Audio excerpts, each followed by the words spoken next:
17세기에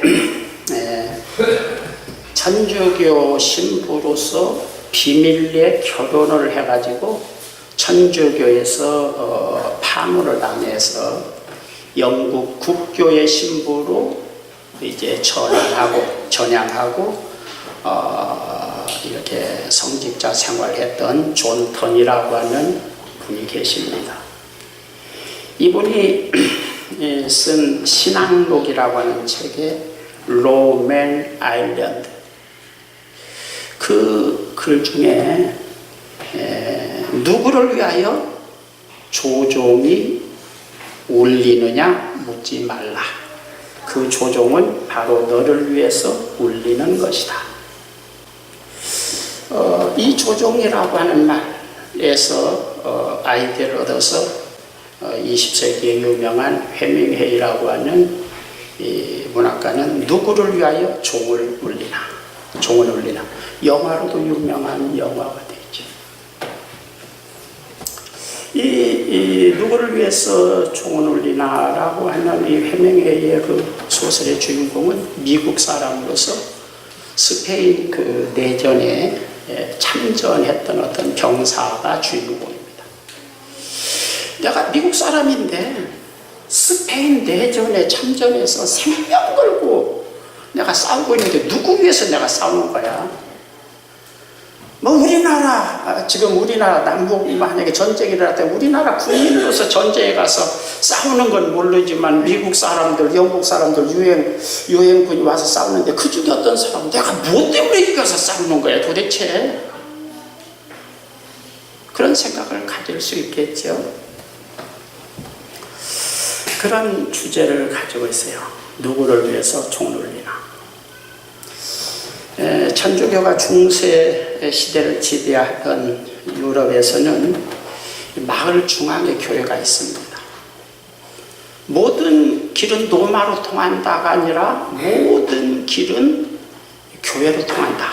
그래서 마을 중앙에 제일 중앙에 교회가 있고 우측에 학교가 있고 좌측에 관공서가 있습니다. 그 다음에 교회에서는 아침에서 저녁 아침 6시에 종을 치고 저녁 9시에 종을 치고 그 다음에 12시에 종을 칩니다. 왜 종을 치냐면 시계가 없던 시대에 시간을 알려주는 게 필요하니까.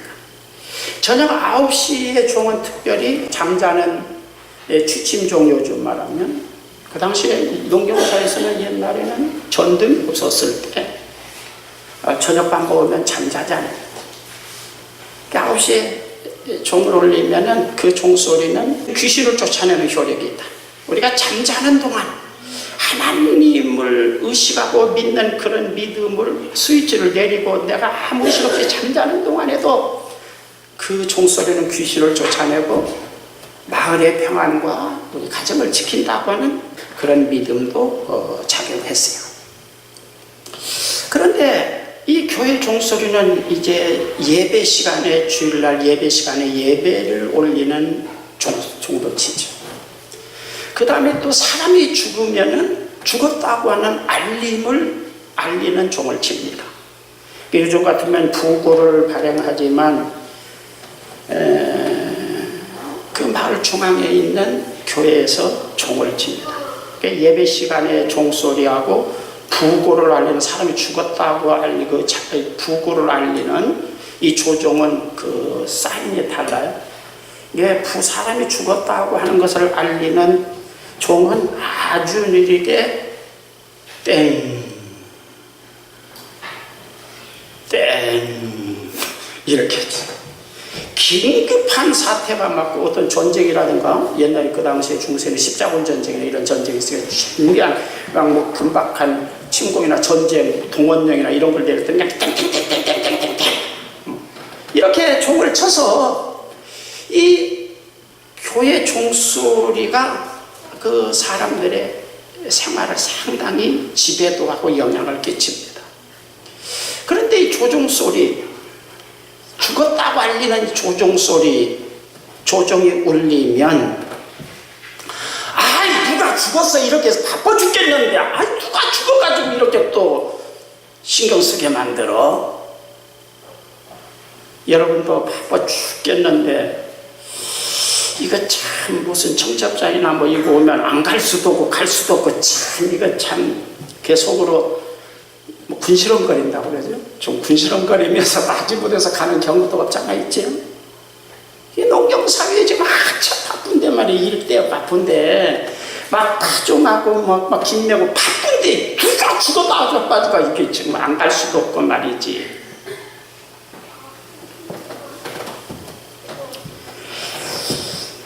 그러니까 이 종소리는 누구를 위해서 종을 울리나? 죽은 사람을 위해서 종을 울리는 것인가? 아니면 죽음 그 어려움을 당한 그 가족들을 위해서 이 조종을 치는 것인가? 와서 좀 장례식에 참여하고 도와달라고? 이 조종소리는 누구를 위해서 울리는 조종소리인가? 존던 신부가 쓴 책에 신앙록에 나와 있고 해밍웨이도 그런 뜻의 누구를 위하여 종을 울리나 그런 소설을 쓴 것이죠. 여기에서 강조하는 것은 모든 사람은 보이지 않는 어떤 끈으로 어떤 연결이 되어 있다는 겁니다.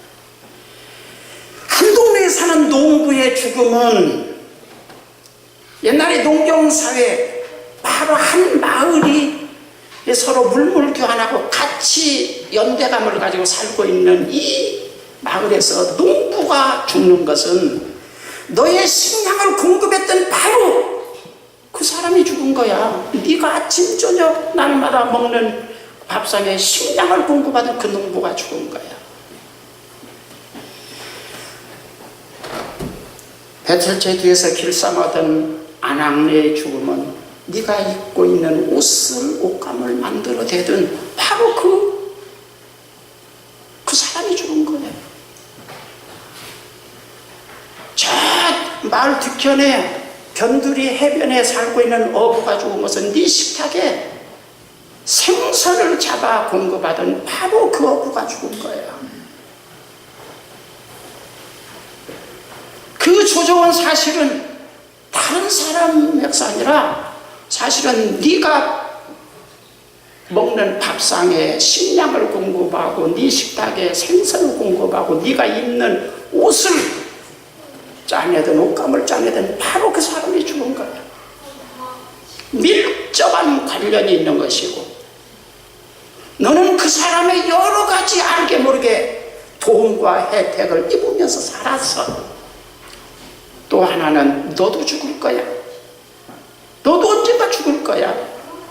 그런 경고도 있는 것이고 또 한편으로는 그 사람이 같이 어떤 일을 분담해서 농사 짓는 일을 분담하고 배를 짜는 일을 분담하고 생선을 바다에 나가서 생명을 걸고 고기를 생선을 잡아서 생선을 잡아오던 그 어떤 부분 역할을 감당하던 그 사람이 죽어 나자빠진 것은 그 사람이 죽음으로 공백된 그 부분을 네가 좀 나눠서 해야 된다고 하는 어떤 무엇을 일깨우는 그런 각성의 조종이기도 해. 그런 의미로 존더는 누구를 위해서 종을 울리나 조종을 울리나 그런 신앙록에 글을 썼어요. 우리는 신앙생활할 때 항상 빠져나가려고 하려고 그러죠. 책임을 안 지려고 해요. 가정에서도 또는 직장에서도 또는 교회에서도 특히 교회에서도 우리 교회 같은 경우는 더 그러죠. 저희 교회에서는 여러분들이 책임을 묻지 않잖아요. 헌금을 하는지 하기도 하지 않고 뭐 예배를 참석하나 하나 뭐 직분을 뭐나 그런 이야기 안에 설교만 할 뿐이에요. 그냥 각성을 시키는 어떤 말씀만 하고 개 짐승처럼 뭐 이렇게 해가 될 것 같지도 않고 신앙은 자발적으로 마음에서 우러나는 것만 신앙이에요. 누가 강제해서 하는 건 하나님 앞에 했다고 할지라도 그것을 하나님이 점수 주신다고 나는 생각하지 않아요. 교회가 좀 엉성한 것 같아도 어떤 면에서는 최고 수준의 교회라고 믿어요. 여러분들 동물처럼 취급하지 않아요. 오늘도 이 말씀 오랜만에 하는 말씀인데, 주인의식을 가지고 가정에서도 정말로 주인의식을 가진 남편, 아내, 자녀, 직장에서는 내가 이 회사의 주인이다. 교회도 그런 사람이 필요하다고 생각합니다. 뭐 목사가 필요한 게 아니고 장로가 필요한 게 아니에요. 그런 주인의식을 가진 평신도라도 바로 그 몇 사람이 필요한 거예요. 이 교회를 이끌고 가는 사람은 목사도 아니고 장로도 아니에요. 그 주인의식을 가졌다면 바로 그 사람이 이 교회를 이끌고 가는 사람이에요. 그런 주인의식이 여러분에게 있기를 바랍니다. 하나님은 이 누구를 위하여 조종을 울리나, 이것을 다시, 하나님은 누구를 위해서 종을 울리시나, 그렇게 좀 연결을 한다면 성경 말씀은 누구를 위해서 기록했나? 교회는 누구를 위해서 세웠을까? 목사는 누구를 위해서 복음을 전하고 있는 것이고 설교를 하고 있는 것인가?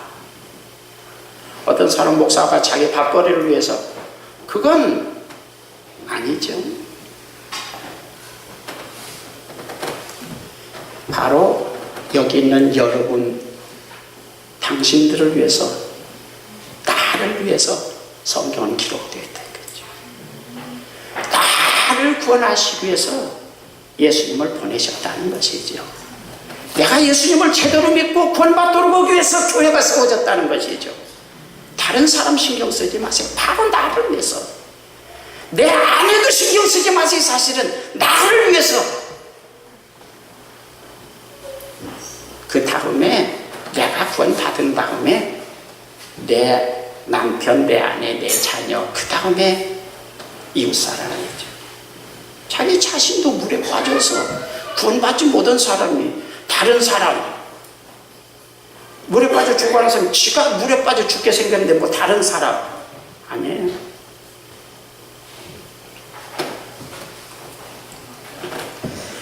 내가 성경에 기록된 모든 은혜의 혜택 받아야 될 대상자입니다. 할렐루야.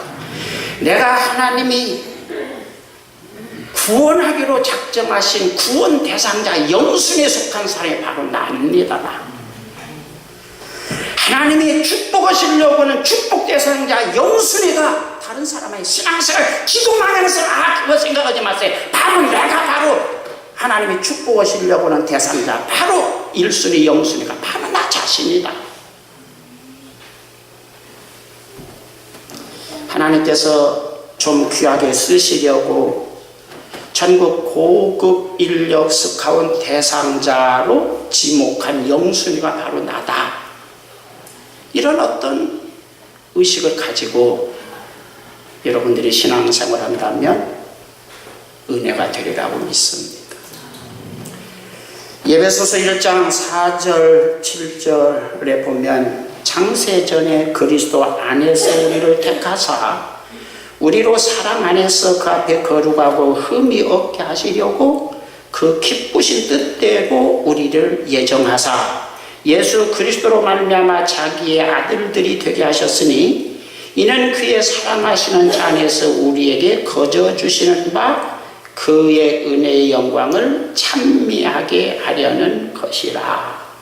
그 말씀에서 시작이 창세전에 나를 택했다 이거죠. 이건 우리가 성경 구절에서 제일 감격스러운 성경 구절 중에 첫 번째가 요한복음 3장 16절이고 두 번째 성경으로 저는 꼽을 만큼 중요한, 천지 만물을 창조하시기 전에 이 세상을 창조하려고 설계하실 때 이미 그때도 얼마나 오래전, 일론적 우리는 상상도 할 수 없는 그런 시점에서 나를 하나님의 전지전능하심 속에서 예정하시고 점 찍어놓고 세상을 창조하셨다는 겁니다. 내가 얼마나 대단한 사람이에요. 세상에서는 돈이 많고 권력이 있어야 뭐 대단한 사람이 아니에요.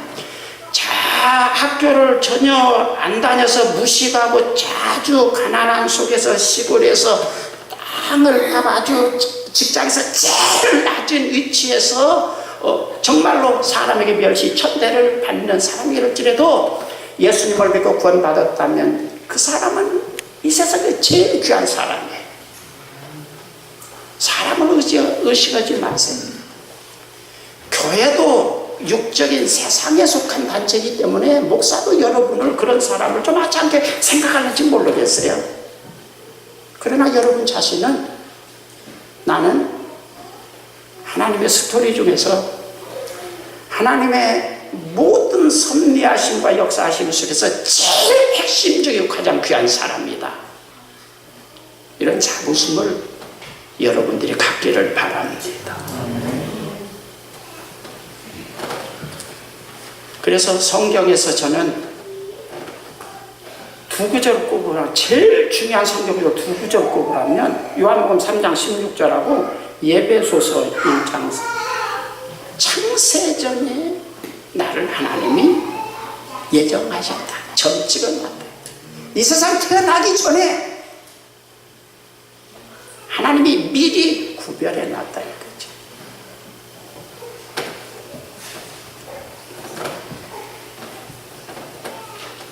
하나님의 구원과 모든 은혜와 약속과 축복은 전적으로 나를 위해서 예비하신 것이다. 이런 믿음을 갖고 감사하며 살기를 주의 이름으로 축원합니다. 20절을 보겠습니다. 오늘 본문 20절 한번 보겠습니다. 사랑하는 자들아, 너희는 너희의 지극히 거룩한 믿음 위에 자신을 세우며 성령으로 기도하며, 그런 말씀이 있습니다. 그러니까 지극히 거룩한 믿음 위에 너 자신을 건축하라, 세워라, 이렇게 되어 있습니다. 오늘 믿음이 여기서 지극히라는 것은 극단적인 것이죠.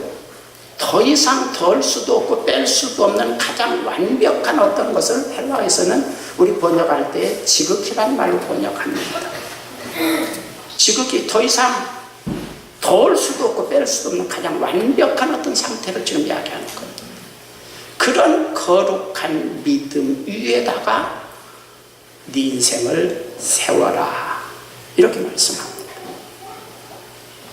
왜 신앙의 수준이, 우리는 정말로 하나님께서 우리에게 기대하시는 신앙의 수준을 여러분이 잘 이해를 해야 돼요. 나는 아무개 집사보다 내가 기도 더 많이 하지, 아무개 신자보다, 아무개 권사보다 내가 더 믿음이 좋아. 아니야. 옆 사람 볼 것 없어요. 오늘 하나님 말씀은 지극히 거룩한 믿음 위에 네 인생을 세워라. 구원받은 사람은 성도들에게 요구하는 하나님의 요구입니다. 우리가 구원받기 전에는 내 마음대로 그냥 모르니까 그냥 살았어요. 복음이라는 것은 율법을 밀어냅니다. 그래서 요한복음 1장에 가서 보면 예수님을 소개할 때 율법은 모세로부터 온 것이지만 은혜와 진리는 예수 그리스도로 말미암아서 온 것이다.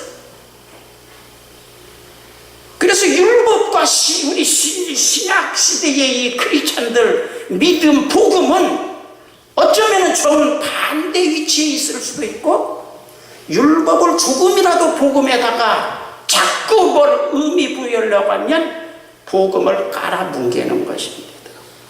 그것이 갈라디아서입니다.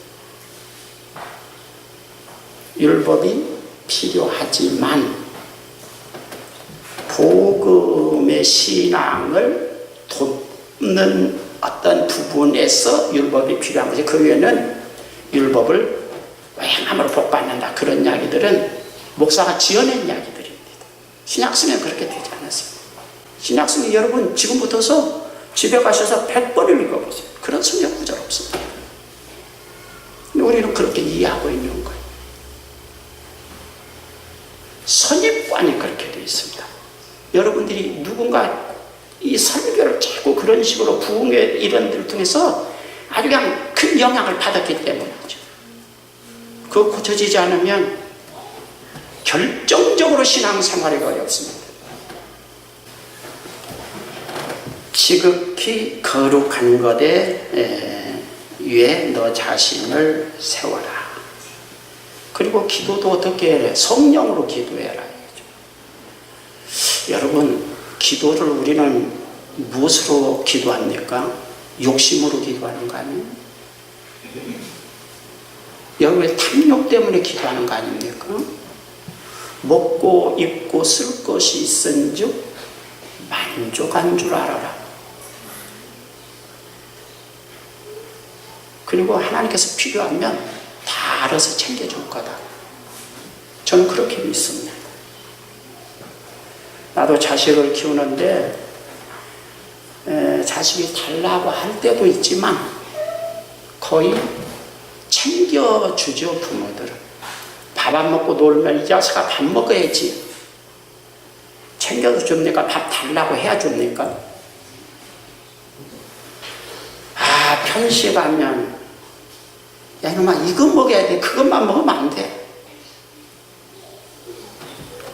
필요한 것은 부모가 더 주려고 한다리지 안 주려고 한다라는 부모는 난 못 봤어요. 육의 부모라고 할지라도. 그런데 하물며 하늘에 계신 너희 아버지께서 어떻게 하시겠느냐. 저는 하나님께서 챙겨주신다고 믿는 사람입니다. 우리 교회가 기도가 약한 어떤 면에서는 교회를 제가 기도에 대해서 자꾸 이런 이야기를 하죠. 성령으로 기도해요. 오늘. 근데 우리는 욕심으로 기도하는 거잖아요. 사실은 더 있어도 없어도 상관없어요. 지금 현재 없어도 상관없는 것을 다 욕심으로 더 많이 가져야 마음이 편안하고 이게 육적이고 욕심으로 기도하는 이단 신앙이 잘못된 길로 빠지는 지름길이 욕심으로 기도하는 거예요. 성령으로 기도하며. 잘 이해하셨습니까? 이단에 대해서 지금 경계하는 글입니다. 유다서는. 그리고 육적인 것에 대해서 아주 경계를 하고 있는 것이죠. 그 다음에 영생에 이르도록 영생을 신앙생활의 목적으로 삼고 신앙생활하라는 겁니다. 그래서 왜 교회 다니냐? 왜 열심히 헌금하고 충성하느냐? 그러면 축복으로 돌아가는데 이게 우리 기독교에 있어서 방향을 바로잡지 않으면 결정적으로 문제가 되는 부분입니다. 초신자일 때는 꽃이야 되니까 축복이라는 이야기를 하는 겁니다. 그러나 여러분들, 우리 중에는 이제 교회 안에는 초신자는 거의 우리나라 전체 교회인 중에 1, 2%도 안 됩니다. 다 몇십 년씩 된 신자들만 앉아있는 겁니다. 이제는 축복이라는 이야기를 여러분들이 거기에 중독되어 있으면 세탁해야 됩니다.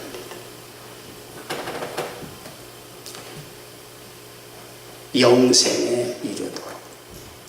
우리 신앙의 최종적인 목적지는 영생입니다. 죽어도 다시 사는 영생입니다. 영원히 사는 영생입니다. 천국에 대해서 성경은 자세히 언급하지 않았어. 천국에 대해서 왜 자세히 언급 안 했나? 우리가 천국에 대해서 이해할 만한 언어가 없어요. 개념이 우리 속에 형성되지 않았어요. 우리가 나비하면 나비라고 하는 개념이 이 속에 들어와 있어야 되거든. 호랑나비 하면 나비 중에서 어떤 문양을 가지고 있는 게 호랑나비다. 노랑나비는 어떤 게 노랑나비다. 이게 우리 속에 개념이 딱 새겨져 있어야 언어를 들으면 이해가 되는데 그 개념이 우리 속에 어떻게 형성 안 됐어. 그럴 만한 언어도 없어. 지식도 없고. 나는 무조건 천국은 이 세상에서 제일 좋은 것보다 몇 수천 배 좋은 것이 천국이다.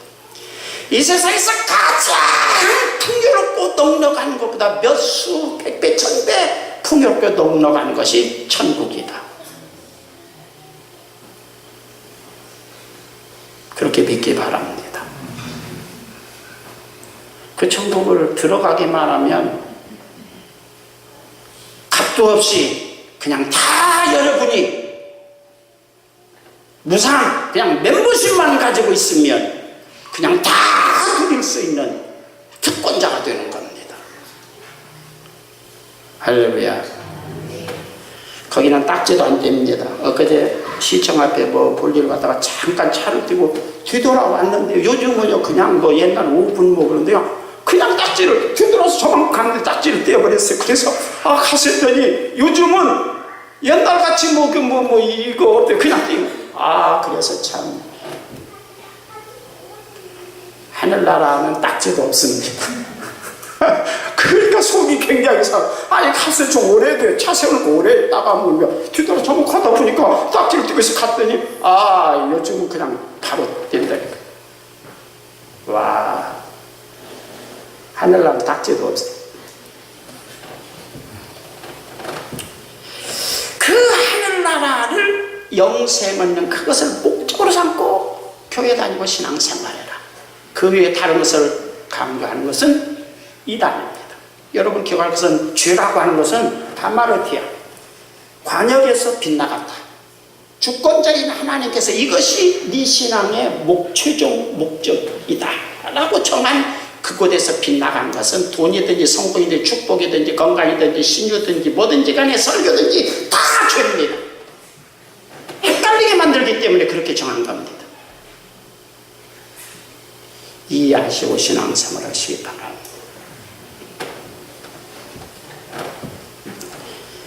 이 세상적이며 육적이고 정욕에 속한 것은 지극히 거룩하다고 할 것이 없습니다. 불순물이 수없이 아주 그냥 덥지 않은 것. 그 위에다가 교회를 다닌다고 하는 어떤 리명 아래서 이런저런 이야기들 하는데 이것은 거룩한 믿음 위에 세우는 것이 아니라 불순한 믿음 위에 우리의 신앙, 우리의 인생을 세우는 것이 되고 마는 거 아닌가 그런 생각이 들어요. 금이라고 하는 것은 순금과 14금, 18금 각기 금이라고 하지만 값어치가 떨어져요.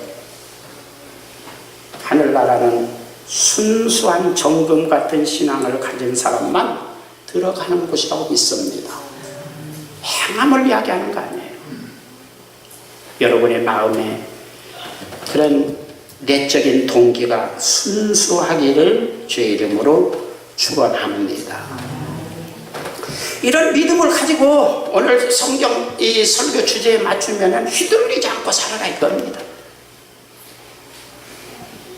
아주 그냥 시멘트, 콘크리트, 철근, 콘크리트 단단히 세운 것처럼 아주 그냥 큰 대못으로 그냥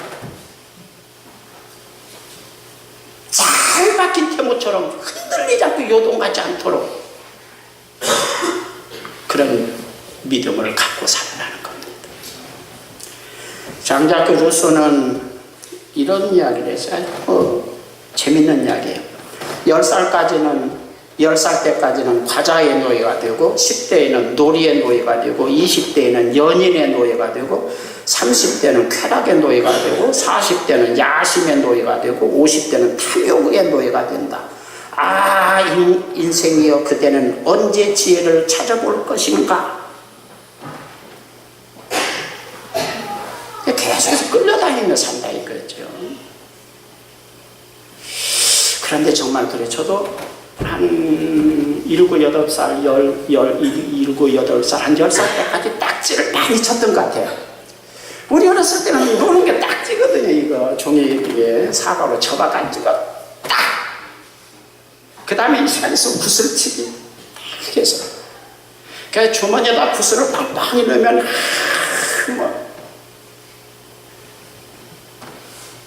부모님들 화가 나가지고 딱지를 그냥 전부 다 불태우면 그냥 잠을 못 자죠. 그 아까운 것을 그냥 인생이 흔들리는 것처럼 그냥 씩씩거리고 그냥 아주 극가는 거 딱지 수천 장이라도 있어도 그만이고 없어도 그만이고 지금. 그래 안 그래요? 지금 이 나이 여러분 딱지치기 하고 딱지가 좀 부족하면 그냥 씩씩거리고 잠이 오는 사람 있습니까? 그런데 그때는 그랬거든요. 진실로 그랬어요. 거짓이 아니라 정말 그랬습니다. 우리가 불완전하면은, 불완전한 가치관을 가지면 물질이나 성공이나 막 이렇게 그냥 씩씩거리면 그것이 내 인생이 달린 거, 살고 죽음이 달린 줄 알고 막 거기에 목매는데, 하나님 보실 때, 야, 깨도서도 그런 의미에서 막 젊은이들 연애하는데 정말 그거 아가씨하고 결혼하자면 그냥 죽을 것 같죠? 막 자살하는 사람도 있죠? 그런데 이 나이 정도 되면, 우리 여러분, 여기 안수 집사님 정도 되시는 분들은 지금 보니까 괜히 어떤 교회에서 젊은 남녀가 연애하다가, 여자 집에서 강제로 멀리 다른 데로 시집을 보냈어요. 그러니까 그 남자가 자살하려고 약을 먹었다가, 농약을 먹었다가 다시 살아났대요. 그래가지고 그 목사님이 서울에 가서 개척을 하는데, 서울의 직장 생활을 그 두 사람이 한 20여 년 지나서 만났대요. 그 교회에서 이제 같이 개척을 해서 너무나 은혜 받은 목사님이, 그러니까 그 가서 만났는데, 그 목사님이 옛날 생각이 나가지고, 김 목사, 지금도 저 이 집사하고 결혼하면 자살. 근데 그때 보니까 몸에 아이를 선언 나가지고 몸이 그냥 뚱뚱하고 목소리를 크크하고 정말까지 생겼는데, 야, 내가 저런 여자 때문에 목숨을 걸고 자살까지 하려고 했나? 아이고, 한바탕 내가 큰일 날 뻔했네. 살리기를 잘했지. 그러더라는 겁니다. 시간이 지나면, 눈에 한꺼풀이 벗기면은, 제정신이 돌아오면, 아이고, 내가 정신이 삐었나 봐. 아니, 저런 여자 때문에 내가 인생을 걸고 그냥 자살. 한바탕 큰일 날 뻔했네.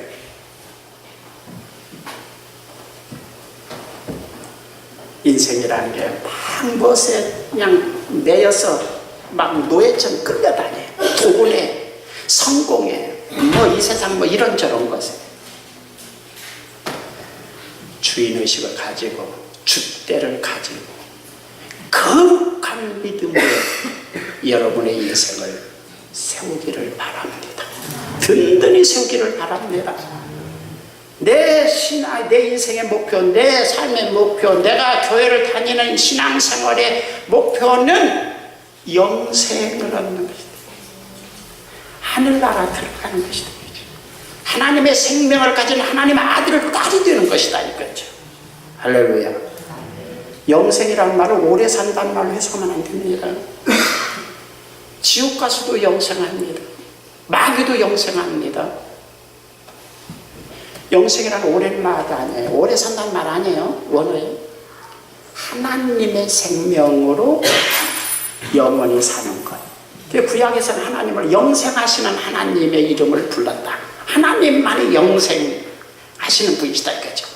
그 하나님의 영원한 생명을 내가 가졌다. 그것을 영생이라고 말하는 것입니다. 그 영생을 가지고 하늘나라에 들어가서 영원히 하나님의 아들, 딸로 산다. 그것을 여러분들이 신앙의 궁극적인 목적으로 삼고 교회도 다니고 하기를 바랍니다. 그 외에 너 왜 교회로 이렇게 열심히 다니고 충성하고 헌금하냐? 그래야 축복받아. 뭔가 지금 기독교적인 궁극적인 목적에서 이탈한 겁니다. 그것이 지나치면 하늘나라 못 들어갈 수 있습니다. 하늘나라는 쓰레기장이 아닙니다. 지옥을 흰놈 골짜기 이렇게 빗댈 때 쓰레기장이라는 뜻입니다. 여러분, 하늘나라는 쓰레기장이 아니에요. 오늘 여기에 보면 초대교회에서 이미 신앙이라고 하는 이름으로 동물적인 육체의 정욕을 강조하고 또 그것을 신앙의 어떤 아주 본질적인 것인 것처럼 자꾸 강조하면서 하늘나라 영생 이런 이야기를 하는 사람을 조롱하고 기롱하고 희롱하는 이런 사람, 성령을 말하지만 사실은 성령은 없는 사람, 여러분 성령, 은사, 방언연 지나치게 말하는 사람 성령이 없는 사람일는지도 모릅니다. 성경은 그렇게 말하지 않았어요.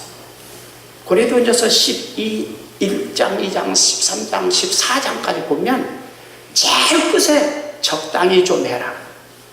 너무 심하게 야 나 좀 적당히 해, 좀 작작해, 조심해. 아이고, 그런 뜻으로 말씀한 겁니다. 읽어보세요 성경을. 그러니까 우리가 방언연 이야기를 하지만 그 끝에 가서 결론적으로 아주 자식들을 다룰 때 그냥 막 하지 말고 윽박지르면은 좀 실망하고 반발할까 봐서 야 하긴 하지만 조지 적당히 질서를 따라 교회 질서를 훼손하지 않을 만큼 영적인 네 신앙의 질서가 흐트러지지 않을 만큼 적당히 해, 조심해서 해. 그리고 끝나는 거. 그런데 그냥 막 신앙생활 그냥 뭐 방언연 그냥 전체인 것처럼 막 이야기하는 건 야 좀 작작해. 뭔가 좀 이거 이상해.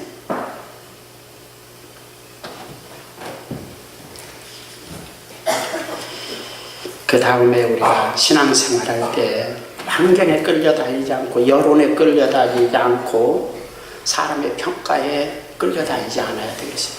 어떤 줏대를 가지고 어떤 주인공의식을 가지고 거룩한 믿음에 자신을 그냥 든든히 세워서 휘둘리지 않게.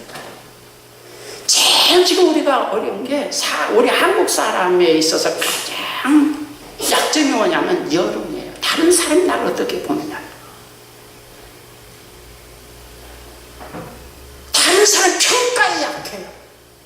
전 세계에서 몇 감각의 그 부분이 약간 우리 민족성이에요. 체면 문화죠. 그래서 옛날에 이런 말 했잖아요.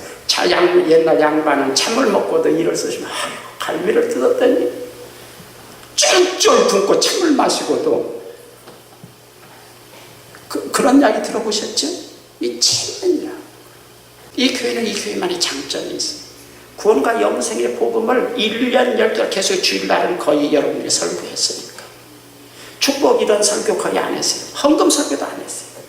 충성 설교도 여러분들이 하지 않았어요.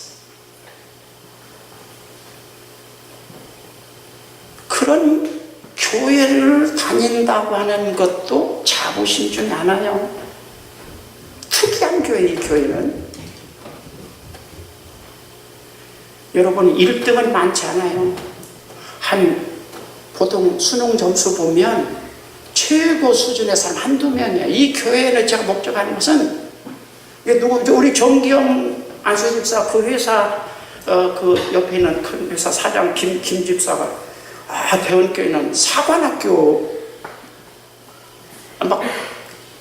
그래서 내가 이 사람이 내가 우리 교회는 막 훈련시키는 교회인 줄 알아. 그런 교회 아니에요. 마태복음 10장 28절에 몸은 죽여도 영혼은 능히 죽이지 못하는 자들을 두려워하지 말고 오직 몸과 영혼을 능히 지옥에 멸하실 수 있는 이를 두려워하라. 믿습니까? 너무나 주변 사람 이런저런 거 신경 쓰지 마세요. 그리고 여러분들이 성경 말씀을 좀 자세히 읽어보세요. 무슨 뜻인지. 목사 설교 너무 믿지 마세요. 내 설교도 그래요. 옛날하고 달라요, 좀 목사들은. 여러분들이 성경을 여러분 눈으로 직접 확인해보고 정말 이게 무슨 말인가 이해하고 믿기 바라요. 오늘 말씀에서 환경에 끌려다니지 말고 여론, 사람이 많이 좁은 문과 넓은 문이 있잖아요. 넓은 문은 사람이 많이 간다. 그런 말씀으로 되어 있어요. 좁은 문은 찾는 이도 적다. 여론에 휘둘리지 않고 제대로 된 어떤 주체의식을 가지고 여러분들이 신앙생활을 할 수 있기를 바랍니다. 그 다음에 좀 어려움이 있더라도 해야 될 일은 또 해야죠. 계시록 2장 10절 바로 한두 장 넘기면 계시록 2장이죠. 2장 10절에 가서 보면 너는 장차 받을 고난을 두려워하지 말라. 볼지어다 마귀가 장차 너희 가운데에서 몇 사람을 옥에 던져 시험을 받게 하리니 너희가 10일 동안 환난을 받으리라. 내가 죽도록 충성하라. 그리하면 내가 생명의 관을 내게 주리라. 지금 이 말씀은 지금 환난 당하고 있어요. 환난이라고 하는 빌립시스라고 하는 것은 넝쿨 장미과에 속하는 겁니다. 가시가 아주 까닥까닥, 가시가 굉장히 날카로운 것이. 그냥 이게 살에 닿으면 그냥 산속으로 파고드는 것처럼 아주 악질적인 가시는 거죠. 그걸로 그냥 온몸을 막 고문의 도구로 막 몸을 찌르는 거죠. 고문하는 거죠. 들립시스. 그런 고통과 괴로움과 또 여기 이 들립시스라는 말은 보통 이 좁은 구석에다 몰아넣는다는 그런 단어로 해석됩니다. 그러니까 여러분 요즘 그 국수 빼는 기계, 떡 빼는 기계 같은 거 가정에서 있죠? 있어요, 없어요? 거기 보면은 그냥 쌀가루나 밀가루 넣고 물 좀 보면 반죽해가지고 떡대가 빠지들어오는데 그 떡대가 빠져나갈 때 쭉 압축이랑 제대로 눌러가지고 압축해서 막 물리적으로 막 밀어내니까 약간 삐걱삐걱 하면서 밀려 나오죠. 국수 뺄 때, 떡 뺄 때. 그런 속으로 나를 밀어넣는 것을 여기서 지금 고난이라는 말, 빌립시스라는 말입니다. 우리가 인생을 살 때 막 그냥 개불면은 막 그냥 아주 그냥 할 수 없는 데다 집어넣어가지고 그냥 숨도 쉴 수 없는 그런 일을 당할지라도 두려워하지 말고 아직 안 죽었으니까 더 죽도록 충성하라는 겁니다. 우리 옛날에 저희 어렸을 때는 버스 타면은 그 조수가 있었어요. 오라이 오라이 죽어도 오라이 오라이. 이 말이 바로 그 말입니다. 죽어도 오라. 죽어도 충성이란 말이죠. 죽어도 죽을 때까지 죽는다고 할지라도 아직 숨이 붙었으니까 죽을 때까지 계속해서 오라이가 아니라 충성이다. 그런 말을 됩니다. 아니 환난 당했으면 더 하나님께서 야 네가 그냥 충성하느라 환난 당하니까 내가 면해주마 그런 이야기가 아니고 아직 충성 덜한 것 같아요. 더 해야 돼. 그런 말씀으로 되어 있단 말이죠. 이해하셨습니까? 왜 아멘 안 해요?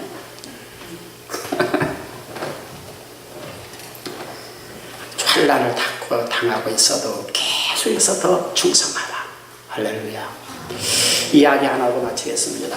1999년도에 그 TV 프로그램에 칭찬합시다 이런 프로그램이 있었어요. 혹시 생각나시는 분 계세요? 거기에 나온 분이 하나 있는데 38선 비무장지대 DMZ에서 지뢰 폭발 사고가 있어가지고 대대장인 이창명 중령이 부하 두 사람을 구하려고 하다가 두 다리가 날아가 버렸어요. 다리 두 개 날아가면 어떻게 돼요? 참 힘들죠.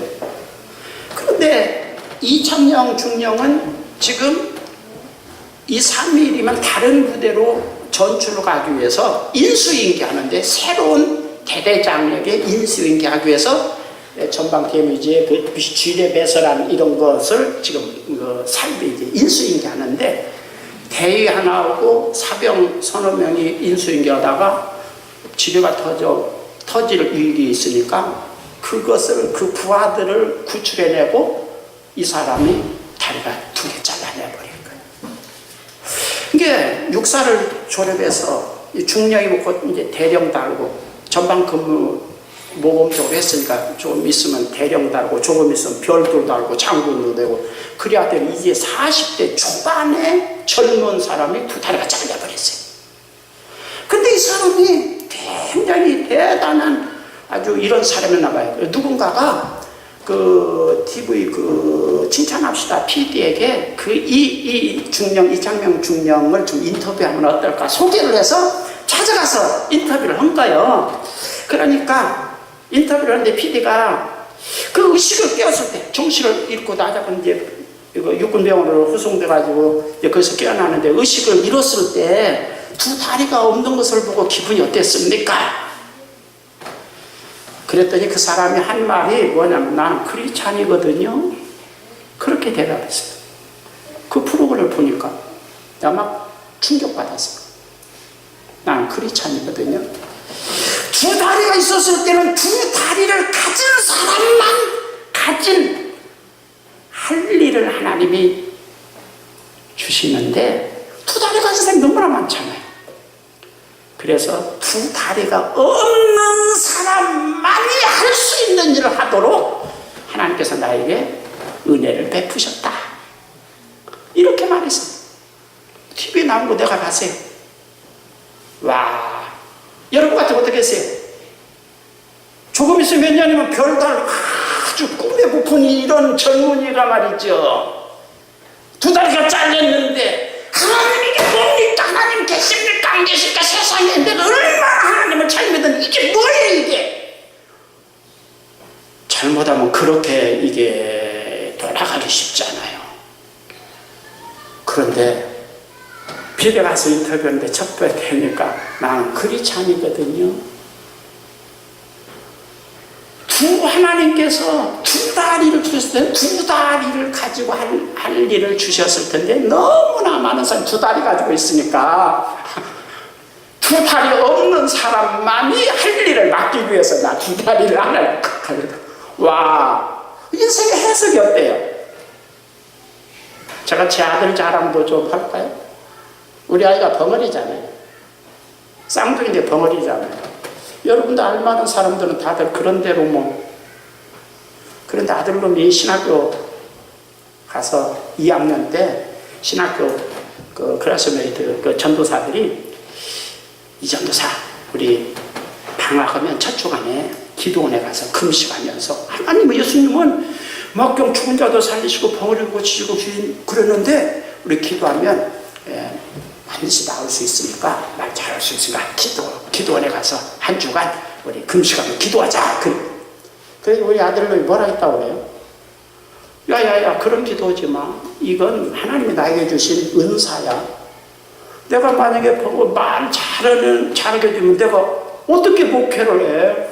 이게 나는 이 벙어리 된 게 하나님이 주신 나에게 주신 은사야 이거. 그런 기도하지 마. 그랬다고 그래. 그래서 내가 목사 되겠구나.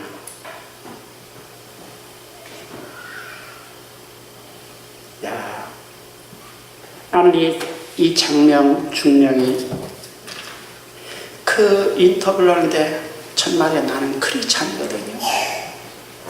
두 다리를 하나님이 가져가셨을 때 두 다리 없는 사람만이 할 수 있는 일을 나에게 맡기시기 위해서 이렇게 인생을 해석하는 거예요. 할렐루야. 거룩한 믿음에 자기 자신을 세운 사람의 사고방식, 삶의 자세, 좀 이것이 여러분에게 있기를 주의 이름으로 축원합니다. 아버지 하나님 은혜를 감사합니다.